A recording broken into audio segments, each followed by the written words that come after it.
चलिए जी प्रारंभ करते हैं। Contract act first general principle of the contract specific paper number 1। चलिए जी स्टार्ट करते हैं। 15 तारीख को इसका जो है पेपर है और हम 50-50 MC करके इसमें रिवाइज कर देंगे। चलिए सबसे पहले यूनिट 1 ख़त्म करते हैं। Preliminary. A proposal when accepted becomes a promise. जब प्रपोजल कभी भी एक्सेप्टेड हो जाता है तो वो प्रॉमिस बन जाता है, जो कि ए ऑप्शन है 2B के अंदर में। ठीक है जी। और consideration for the contract signifies. देखो जी कंसिडरेशन क्या होता है, किसी से अगर हमने कॉन्ट्रैक्ट किया उसके बदले में कुछ ना कुछ हमें मिलता है तो उसमें हम क्या कर सकते हैं, बार्गेन कर सकते हैं। लेकिन हम प्रॉमिस में कभी बार्गेन नहीं कर सकते और भी चीज़ों में नहीं कर सकते, तो इसलिए बार्गेन एलिमेंट है कॉन्ट्रैक्ट का। Who among the following has no right to enforce the contract. Contract को एनफोर्स करने का राइट किसमें नहीं है, तो देखो जी पार्टीज टू द कॉन्ट्रैक्ट उसको कर सकती हैं। स्ट्रेंजर टू कंसिडरेशन जो होता है वो कर सकता है, लेकिन स्ट्रेंजर टू कॉन्ट्रैक्ट नहीं कर सकता। आगे बढ़ते हैं। An auction turns into a binding contract. जब ऑक्शन जो होता है कब होता है, जब फॉल ऑफ हैमर हो जाता है तब ऑक्शन क्या हो जाता है, कॉन्ट्रैक्ट जो है बाइंडिंग हो जाता है। चलिए जी अगला पॉइंट जो आता है, according to section 2G of the Indian contract act. 2G Indian contract रहता है नॉट एनफोर्सेबल बाय लॉ। जो एनफोर्सेबल बाय लॉ नहीं होता उसे हम वॉइड कॉन्ट्रैक्ट बोलते हैं। टेंडर क्या है, टेंडर एक तरीके का को गवर्नमेंट जो है कुछ निकालती है, तो उस जो टेंडर होता है वो इनविटेशन टू ऑफर होता है। हमेशा इस बात को भी पॉइंट आउट कर लेना। आगे बढ़ते हैं। Which of the following is an exception to rule of the doctrine. ये एक्सेप्शन क्या है, देखो जी कई रूल्स हैं जो प्रिविटी टू कॉन्ट्रैक्ट है उसके 4-5 एक्सेप्शंस हैं। उसमें से एक एक्सेप्शन ये है कि फैमिली का सेटलमेंट। ठीक है जी, तो फैमिली का सेटलमेंट भी प्रिविटी टू कॉन्ट्रैक्ट है, प्रिविटी ऑफ कॉन्ट्रैक्ट। ठीक है जी। अब privity is that the privity क्या है, प्रिविटी एक तरीके की पार्टीज टू द कॉन्ट्रैक्ट है, तो वो एक दूसरे को स्वीव कर सकती हैं। इतनी लाइन याद कर लो, ज़्यादा मूड मारने की ज़रूरत नहीं। ठीक है जी। Parties the contract can sue the each other. ठीक है। Which one of the following ingredient is not necessary. देखो जी सब्जी बनती है उसमें कुछ ना कुछ इंग्रेडिएंट्स तो डलते हैं, तो वो क्या पूछ रहे हैं, विच one of the following ingredients is not necessary for the contract. हमें ऑप्शन दिए हैं 4। तो देखो प्रपोजल तो ज़रूरी है कॉन्ट्रैक्ट बनने के लिए, एक्सेप्टेंस भी सबसे ज़्यादा ज़रूरी है। उसको परफॉर्म प्रपोजल जब एक्सेप्ट हो जाता है तभी वो कॉन्ट्रैक्ट बनता है, और फिर कंसिडरेशन तो होना ही ज़रूरी है। तो ये 3 फीचर्स तो ज़रूरी है, लेकिन प्रॉपर्टी कोई फीचर नहीं है कॉन्ट्रैक्ट बनाने का। चलिए जी। In the formation of the contract which is not among the 3 essentials. देखो जी अंधों में काना राजा ढूंढना इतना means that odd one out देखने का प्रयास करना। इसमें क्या है, डैमेजेस जो है ऑड वन आउट है, तो ऑप्शन यही हो जाएगा। चलो the acceptance given by A on B's invitation for lunch over phone is not a contract because of. देखो जी वो बोल रहे हैं ए ने बी को इन्विटेशन दिया फॉर लंच, खाने के लिए इन्विटेशन दिया, तो देखो इसमें कोई लीगल ऑब्लिगेशन इसमें बन नहीं रहा। लीगल ऑब्लिगेशन बनना सबसे ज़्यादा ज़रूरी है, तो लीगल ऑब्लिगेशन नहीं होगा तो कॉन्ट्रैक्ट नहीं होगा। यही पॉइंट सी कहता है। देखो पहला पॉइंट इसमें वैलिड नहीं है। The acceptance was given orally, जरूरी नहीं है ओरली भी हो सकती है। Parties did not talk face to face, जरूरी थोड़ी ना है फेस टू फेस ही हो, फ़ोन पे भी हो सकता है, कैसे भी हो सकता है, बस साइन होने चाहिए। रिटर्न पेपर्स पे भी करा सकते हैं। Invitation can not be proved in the court of the law, ऐसा कुछ नहीं है कोर्ट में कुछ भी प्रूव हो सकता है। तो ये तीनों पॉइंट्स वैलिड नहीं है, आंसर सी हो जाएगा। An agreement not enforcible by law is said to be. जो नॉट इन्फोर्सिबल है वो तो पहले भी बता चुके हैं, वो वॉइड होता है। इस लाइन को रट लेना जी। Choose the correct statement. Correct statement कैसे चूज़ करें, देखिए जी कि इनमें से क्या क्या हैं। An agreement not enforceable is said to be void, तो सबसे पहली स्टेटमेंट जो कि हमने ऊपर भी पढ़ी, not enforceable by law is said to be void, तो हमें आगे के पॉइंट्स पढ़ने की ज़रूरत ही नहीं है। पहला पॉइंट इसमें से हो जाएगा। Goods displayed in a shop. कभी भी अगर दुकान पे प्राइस टैग लगा हो गुड्स के ऊपर तो वो इन्विटेशन टू एन ऑफर है। इन्विटेशन टू ऑफर ये समझ लो सिंपल सा एडवर्टाइजमेंट दे रहा है। आपको शो तो करते हैं लेकिन वो आपको प्रपोजल नहीं दे रहे हैं, वो केवल इन्विटेशन टू ऑफर है। कहीं भी आपको ऐसा देखे तो इस टाइप की कंडीशन को। A asked B I want to purchase your bike. A ने बी से पूछा कि मैं आपकी बाइक परचेज़ करना चाहता हूँ। बी ने उसको प्राइस बताया कि हम 20,000 से कम में नहीं बेचेंगे। ए ने खाली इंटरेस्ट दिखाया है, ए ने एक्सेप्टेंस नहीं दी है अभी। तो आगे देखते हैं क्या होता है जी। आगे क्या हो रहा है, there was a proposal which was accepted, there was neither a proposal nor an acceptance. अरे ये का होएगा वाह, चलिए ये 1 मिनट। हाँ जी। There was a proposal which was accepted, there was neither a proposal nor an acceptance. देखो पहला पॉइंट यहाँ पर प्रपोजल तो है, ठीक है जी, it was accepted which was, यहाँ पर एक्सेप्टेंस नहीं दी गई है, there was neither a proposal nor acceptance, ना पर ना, ये भी बात गलत है क्योंकि प्रपोजल तो दिया गया है लेकिन एक्सेप्टेंस नहीं है, ये भी पॉइंट वैलिड नहीं है। अगला पॉइंट क्या कह रहा है जी, there was proposal but no acceptance. देखिए यहाँ पर प्रपोजल दिया है, ए नहीं, वही बात आ गई, there was a proposal but no acceptance, ये वैलिड पॉइंट है, ठीक है जी। एन एडवर्टाइजमेंट ऑफ ऑप्शन, जैसा कि पहले बता चुके हैं, ऑप्शन में कभी भी एडवर्टाइजमेंट होता है वो इन्विटेशन टू ऑफर होता है, ज़्यादा मूड मानने की ज़रूरत नहीं है। Which of the statement as to consideration is not contract. देखो जी कौन सी स्टेटमेंट करेक्ट नहीं है, तो बोल रहे it may be past, it need not to be. देखो जी कंसिडरेशन क्या होता है, किसी से भी ले सकते हैं, ज़रूरी नहीं है वो किसी 10 रुपये में भी चीज़ दे सकता है आपको, 5 रुपये में दे सकता है। तो देखो पास्ट में भी हो सकता है, प्रेजेंट भी हो सकता है, फ्यूचर भी हो सकता है। इंडिया में है कि कंसिडरेशन पास्ट भी हो सकता है, प्रेजेंट भी हो सकता है, फ्यूचर भी हो सकता है, टाइम की कोई लिमिटेशन नहीं है, ठीक है जी। It need not to be adequate, ज़रूरी नहीं है कि एडिकेट ही हो, 5 रुपये में भी हो सकता है, 10 रुपये में, और वही चीज़ 100 रुपये में भी मिल सकती है आपको। तो दोनों पॉइंट्स तो करेक्ट हैं, it must be real, D point भी करेक्ट है, लेकिन इनकरेक्ट पॉइंट क्या है, stranger to it can not sue. देखो जी एक प्रिविटी ऑफ कॉन्ट्रैक्ट जो आ रहा है कि स्ट्रेंजर शू कर सकता है, तो ये पॉइंट गलत है, तो सी वाला आंसर हो जाएगा, ठीक है। Which of the following is correct. देखो जी करेक्ट, जैसा कि बताया कंसिडरेशन पास प्रेजेंट फ्यूचर तीनों हो सकता है, ऐसा कोई लिमिटेशन कहीं भी नहीं है। चलिए जी आगे बढ़ते हैं। Compromise of dispute claims, disputed claims जो हैं is not permitted by law, ऐसा कहीं नहीं लिख रहा। रिजल्ट इन अ वर्ड ये भी नहीं है। Is not a good consideration for a contract, is a good consideration for a contract. देखो जी जब भी कॉम्प्रोमाइज़ होता है तो कंसिडरेशन में जब भी कॉम्प्रोमाइज़ हो जाए तो ये समझ लेना वो अच्छा कंसिडरेशन माना जाता है, तो इसलिए ये डी आंसर हो जाएगा। ऐसा कहीं नहीं लिख रहा कि अगर कहीं कॉम्प्रोमाइज़ करते हैं, अगर साझेदारी होती है, कहीं भी आपको पैसा मिलता है किसी कॉन्ट्रैक्ट होने के बाद, तो परमिटेड बाय लॉ, ऐसा कहीं नहीं लिख रहा। रिजल्ट्स इन अवॉइड एग्रीमेंट, ऐसा भी कहीं नहीं लिख रहा। और not a good consideration for a contract. अच्छा आगे बढ़ते हैं। 21 पॉइंट क्या कहता है, एग्जीक्यूटिव कंसिडरेशन। देखो जी 3 होते हैं, एग्जीक्यूटेड, ईडी लगा दो तो ये पास्ट में, कंप्लीट पास्ट में हो जाएगा, तो ये पास्ट का है।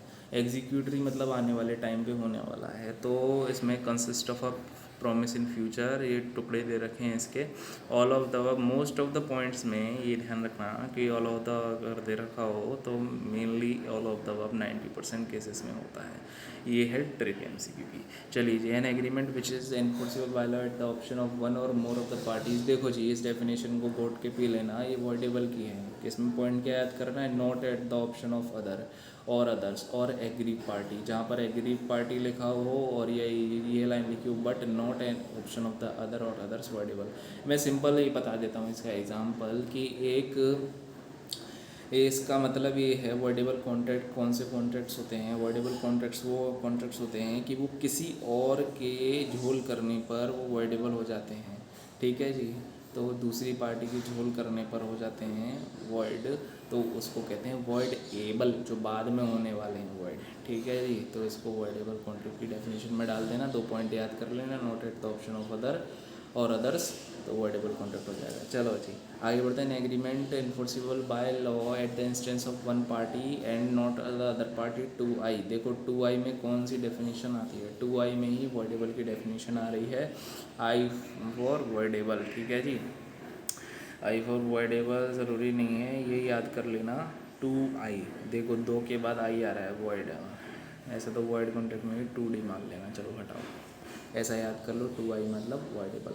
आगे proposal as defined under section 2 है। देखो प्रपोजल डिफाइंड अंडर है सेक्शन 2 है। कम्युनिकेशन, देखो जी ये 3 पॉइंट सारे छोटे छोटे दिख रहे हैं, तो सबसे पहले बड़े पे जाना, बड़े को समझना, अगर बड़े में पूरा बड़ा बिल्कुल सही हो तो पूरा ऑप्शन सही होगा। तो विलिंगनेस टू डू और abstain from doing an act in order to abstain obtain the assent of other thereto, तो ये होता है प्रपोजल 2 के अंदर में। ये प्रपोजल की डेफिनेशन है, इसको कोट भी लेना। ये इसका मतलब समझा देते हैं कि विलिंगनेस टू डू और abstain from doing an act, यदि किसी को हम इच्छा जता रहे हैं कुछ करने की, या फिर abstain from doing an act, या उसको रोक रहे हैं ठीक है जी, उसको रोकने की इच्छा जता रहे हैं, the assent of other thereto, तो और उसकी एसेंट सामने वाले की भी एसेंट रही, तो वो प्रपोजल होता है। प्रपोजल तो आप सबको ही पता है, आप प्रपोज करने गए, आप चाहते हो सामने वाले की भी एसेंट लेना, तो अगर वो हाँ करती है, सॉरी करता है, हाँ करती है, जो भी है, तो क्या है, प्रपोजल एक्सेप्टेड, तो उसकी एसेंट लेने जा रहे हो आप, तो 2A के अंदर में क्या है, वो प्रपोजल होता है, तो वही प्रपोजल होता है, और यहाँ पर पूरी लाइफ में काम में आएगी। 2A की डेफिनेशन याद में रखना, ठीक है जी। आगे बढ़ते हैं, वर्डेबल कॉन्ट्रैक्ट, देखो जी ये साफ साफ डेफिनेशन तीसरे पॉइंट में दिख रही है, enforceable by law at the option of one or more parties but not at the option of others, ठीक है जी। आगे बढ़ते हैं, which of the following is an offer, देखो ऑफर क्या होता है, ऑफर और इन्विटेशन टू ऑफर में ध्यान रखना, ऑफर जो होता है वो प्रॉपर होता है जी, प्रॉपर होता है। अब bid at an auction sale, देखो अगर ऑक्शन सेल को डिस्प्ले कर रहे हैं, कि हाँ ये इस गुड होने वाला है, वो इनविटेशन है, लेकिन अगर उसमें बोली लगना स्टार्ट हो जाती है तो वो ऑफ़र है, तो सामने वाले को दे रहे हैं कि हमको एक्सेप्टेंस दीजिए, ठीक है जी। बैंकर्स कैटलॉग होता है चार्जेस का, तो ये इनविटेशन टू ऑफर है। मेन्यू कार्ड जितना भी रेस्टोरेंट में देखते हो आप, वो केवल इनविटेशन टू ऑफर है, क्योंकि आपके हाथ में आते ही आप ये थोड़ी ना कहते हो हमने ऑफर दे दिया, आप इसकी एक्सेप्टेंस दे दिए सारे फूड और नहीं, ठीक है जी। आगे बढ़ते हैं, इंटरप्रिटेशन क्लॉज क्या कहता है, बीइंग प्रोवाइडेड, देखो जी इंटरप्रिटेशन क्लॉज यहाँ पर नहीं आता, इंटरप्रिटेशन एक्ट में ही आता है, और इंटरप्रिटेशन आएगा भी तो ऐसा कुछ क्लॉज इसमें होता नहीं, किसी भी एक्ट में इंटरप्रिटेशन क्लॉज नहीं होता, ठीक है जी। सेक्शन 1 जो होता है वो बताता है कि आपका एक्ट जो है पूरे इंडिया में, भारत में लागू है, और सेक्शन 2 सारे डेफिनेशन में बताता है। सेक्शन 3 में तो आपको पता है कम्युनिकेशन हो रहे हैं, तो तीनों पॉइंट इसमें है नहीं, तो नॉन ऑफ दीज आंसर आ जाएगा, ठीक है जी। General offer open for world at large can be accepted, देखो जी इसमें क्या होता है, एक जनरल ऑफ़र क्या होता है, मैं जनरल ऑफ़र का एग्जांपल दे देता हूँ। हमने एक बच्चा खो गया, एक बच्चा खोने के बाद उसके घर वाले सारे जगह कर पोस्टर छपवा देते हैं कि अगर हमारा बच्चा मिल जाएगा तो 10,000 रुपये हम उसको रिवॉर्ड देंगे, तो ये जनरल ऑफ़र होगा, ये एक टाइप ऑफ जनरल ऑफ़र है, केवल इस एग्जांपल को याद रखना। वो जनरल ऑफ़र जब भी आपके मन में वर्ड आए तो इस एग्जांपल को रिवाइज कर लेना, ठीक है जी। तो वो क्या कह रहे हैं, by sending end communication of acceptance bye complying with the condition, तो यहाँ पर मेन है कि बच्चा मिलना चाहिए, आप उसमें कुछ कंडीशन भी हम डालते हैं, तो उसमें कंडीशन होती हैं ऐसा। फर्स्ट पॉइंट में by sending end communication of acceptance, देखो ये सारे ऑफर्स में हम कम्युनिकेशन करना ज़रूरी होता है, तो ये वैलिड पॉइंट नहीं है, तो इसलिए बी है, कंडीशन ज़रूरी है, ज़्यादा दिमाग लगाने की ज़रूरत नहीं है जी। Which one of the following is not essential of a consideration, essential क्या नहीं है, it must be given at the desire of the producer, देखो जी डिज़ायर दोनों क्यों नहीं चाहिए, प्रोमिसर दोनों की, पहला पॉइंट गलत है, तो इसलिए one not essential for a contract. Consideration of the following statement and point out which of then correct, देखो जी क्या क्या करेक्ट है। सबसे पहला पढ़ते हैं, an agreement made without consideration is void, देखो जी विदाउट कंसिडरेशन तो वर्ड विद और विदाउट कंसिडरेशन दोनों हो सकता है जी, तो आउट ऑफ देम करेक्ट, तो सब पहला पॉइंट तो करेक्ट है, कंसिडरेशन तो जरूर होना चाहिए, एसेंशियल्स ऑफ द कॉन्ट्रैक्ट है। Consideration should have value in the eye of the law, value भी होनी चाहिए। तीसरा पॉइंट कर रहा है consideration has to be adequate, ऐसा कहीं नहीं लिख रहा, ऐसा पॉइंट्स में लिख रहा था कि कंसिडरेशन जरूरी नहीं है कंसिडरेशन एडिक्वेट हो, नॉन अनएडिक्वेट भी हो सकता है, तो 2 पॉइंट फर्स्ट और सेकंड क्लियर हैं, तो बी ऑप्शन इसमें हो जाएगा। Every promise and every set of promise forming the consideration for each other, this has been provided under this section, देखो जी 2B में प्रपोजल दिया गया है, विलिंगनेस वाला पॉइंट, ठीक है जी। 2D में कंसिडरेशन बताया गया है, 2H में कॉन्ट्रैक्ट की डेफिनेशन है, और 2E जो है इस बचा, तो 2E में ही ये आ जाएगा, every promise and every set of promise forming the consideration for each other is an agreement, ये एग्रीमेंट की डेफिनेशन डबल ही, देखो इसमें डबल ही आ रहा है, 3 बार ही आ रहा है, तो 2E हो जाएगा। चलो काम खत्म करो, आगे बढ़ो, ऐसे याद किया करो।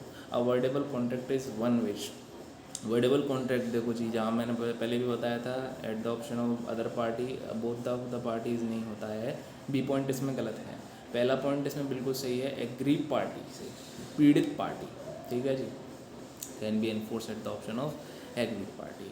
आगे बढ़ते हैं, क्या बोल रहा है, आगे का पॉइंट है, in a correct contract consideration could be supplied by the, consideration कौन सप्लाई करेगा जी, कंसिडरेशन कहीं से भी आ सकता है, प्रोमिसी भी दे सकता है, प्रोमिसर भी दे सकता है। तो इसमें देखो दोनों पॉइंट तो पहले ए और सी तो यहाँ पहले ही चले गए, और इवन लग रहा है प्रोमिसर, तो ये भी नहीं आएगा। इवन स्ट्रिंजर टू कॉन्ट्रैक्ट, ये वैलिड लाइन लिखी हुई है एक्ट, ठीक है जी, तो डी आंसर आ जाएगा। कॉन्ट्रैक्ट ओरल भी हो सकता है, रिटर्न भी हो सकता है। देखो जी तीनों बी सी डी में मस्ट बी लग रहा है, मस्ट का मतलब होता है ज़रूरी है, करना ही करना है।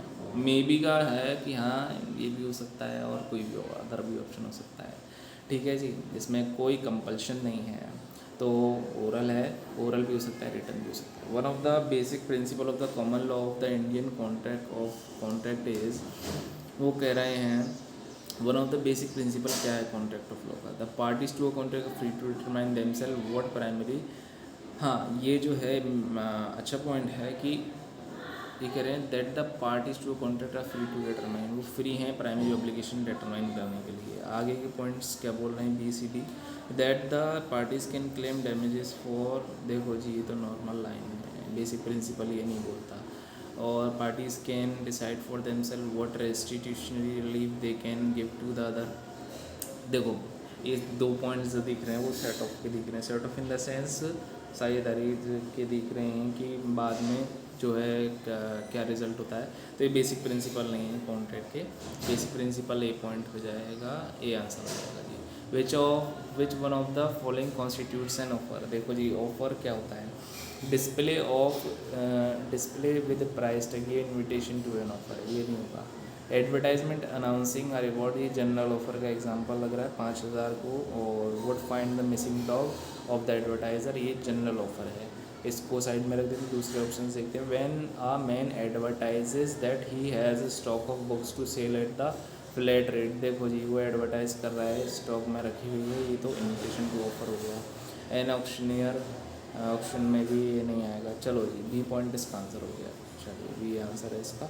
Which of the following is explicitly stated in section 2B of the Indian contract act, देखो जी 2B के अंदर जैसे कि बताया था प्रपोजल की है, a proposal when accepted becomes a promise, जब प्रपोजल एक्सेप्टेड हो जाता है तो प्रॉमिस बन जाता है, ए पॉइंट इसमें आ जाएगा जी। In case of the general offer for a valid contract 2B, इसमें क्या है 38 इन